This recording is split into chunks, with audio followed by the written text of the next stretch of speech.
कुर्सी है, तुम्हारा जनाजा नहीं है, कुछ कर नहीं सकते तो उतर क्यों नहीं जाते।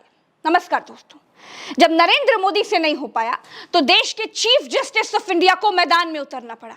चीफ जस्टिस ऑफ इंडिया ने बिल्कुल साफ लफ्जों में कह दिया है कि अगर सरकार से नहीं हो पाएगा तो हम कार्रवाई करेंगे। बेटी बचाओ वाली निकम्मी और नकारी सरकार के प्रधानमंत्री मणिपुर में हुई मानव इतिहास की सबसे विभत्स, सबसे घृणित घटना पर कहते हैं कि वो क्रोध में है, उनका हृदय पीड़ा से भरा हुआ है। मानव इतिहास की सबसे भयानक घटना पर देश के प्रधानमंत्री कहते हैं कि वो क्रोध में है।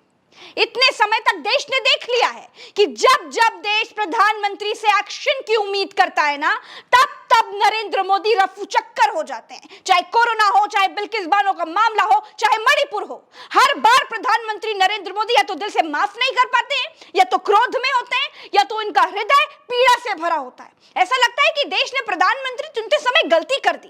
देश को दो प्रधानमंत्री चुनने चाहिए थे, एक भाषण देने वाला, घूमने वाला, मन से माफ न करने वाला, और दूसरा एक्शन लेने वाला। मणिपुर को जलते हुए 77 दिन हो चुके हैं। 77 दिन से प्रधानमंत्री नरेंद्र मोदी से देश चिरौरी कर रहा था कि बादशाह आलम एक बार तो मणिपुर का हाल भी जान लो।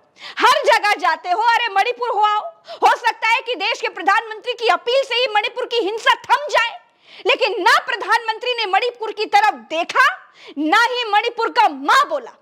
जब जब राजा अपना कर्तव्य भूल जाता है, जब जब राजा धर्म की सीढ़ी पर चलकर राजगद्दी हथियाता है ना, तब तब लोगों का हाल मणिपुर जैसा ही होता है। मोदी के मुंह से अब 77 दिन के बाद मणिपुर का मां निकल पाया है।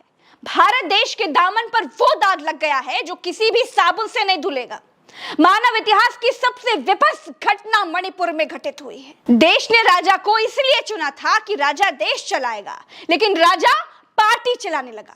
राजा अपने अहंकार की रथ पर उड़ने लगा। राजा चुनाव मशीन बन गया। राजा भाषण वीर हो गया।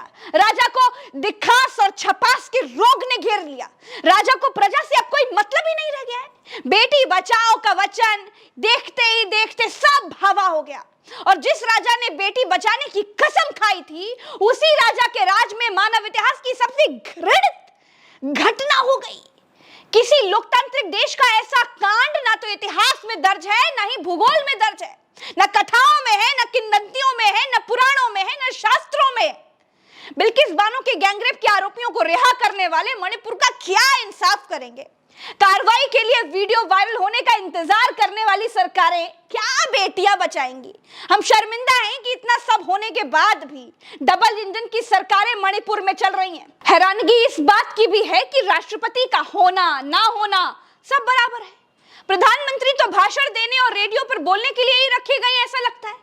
बाल एवं विकास मंत्री अमेठी और राहुल गांधी से ज्यादा कुछ बोलती ही नहीं है। कभी सिलेंडर लेकर धरती हिला देने वाली स्मृति ईरानी ने कहा है कि बीरेन्द्र सिंह जी से बात की है।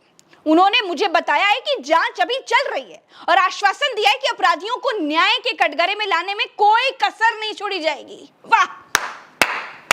स्मृति ईरानी को तो बीरेन्द्र सिंह से इस्तीफा मांगना चाहिए था। जबरन बीरेन्द्र सिंह को गद्दी से उतार देना चाहिए था, लेकिन ऐसा कुछ भी नहीं है। मानव इतिहास के सबसे विभत्स समय को याद रखेगा।